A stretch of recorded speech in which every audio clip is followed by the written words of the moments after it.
I wanted to talk about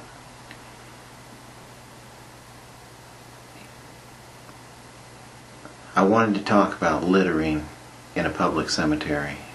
And I know someone said something about, well, you already told us about littering. Well, maybe I didn't tell you enough about littering in a public cemetery. Maybe that's what I want to talk about. That's what I want to talk about more than anything else, is littering in a public cemetery. And there are a lot of cemeteries nearby.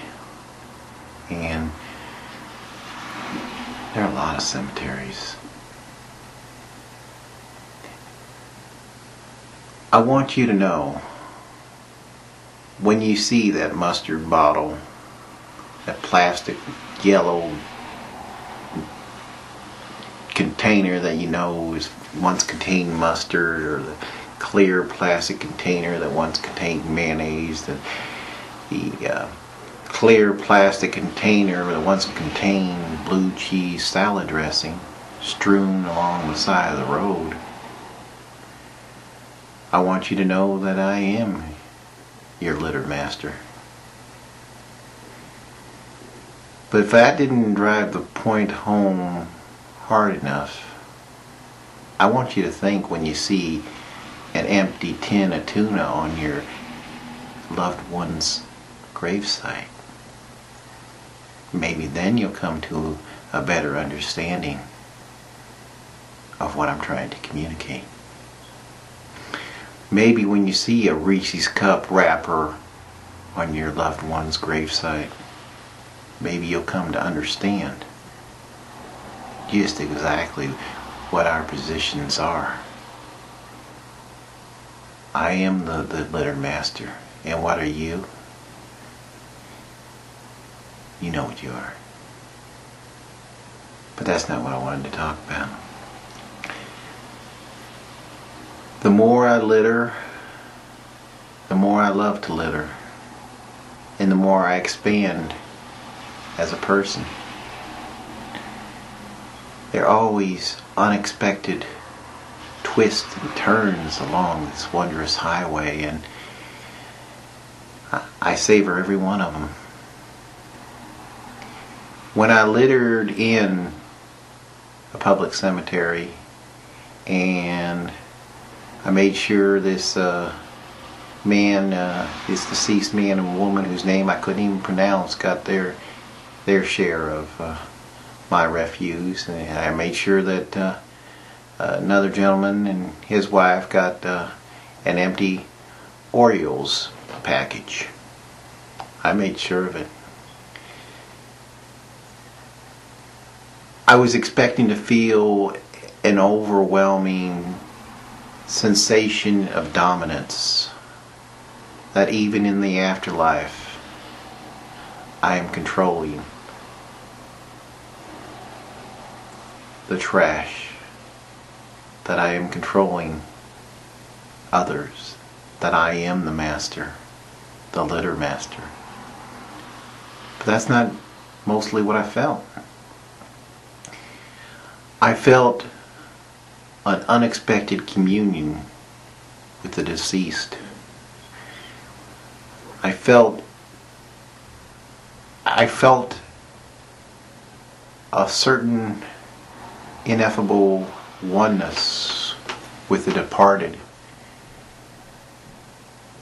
And I would never have known that if I hadn't thrown some aerosol cheese containers on their grave sites.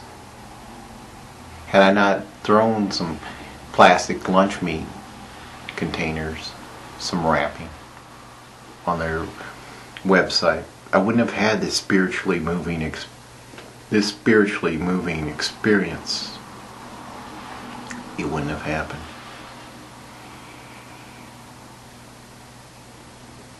And let me just say, I'm not the only ones putting stuff on people's graves. Loved ones come in and they put flowers on their graves. Well, maybe, just maybe, the dearly departed don't want just flowers. Maybe they want a can of tuna or deviled ham, armored deviled ham, left on their gravesite. it made me think about their individual needs and what they really wanted. And I think what I felt more than anything was gratitude. I didn't expect that. The deceased were in some way communicating that I'd provided them with an attention they had not received in a long, long time, if they had ever received it in this lifetime. And as I was slowly meandering in my car, driving up one lane of cemetery and down the other, I passed more than one grieving parties putting flowers on their loved ones' gravesite, and I tried to make eye contact with every one of them people, and I would have liked to have struck up a conversation with them, and I guess just prolong the ecstasy as long as I could, and to preserve the moment and to preserve the memories as best I could. But none of them made eye contact. They all looked down at the ground, and I meandered on out of there, and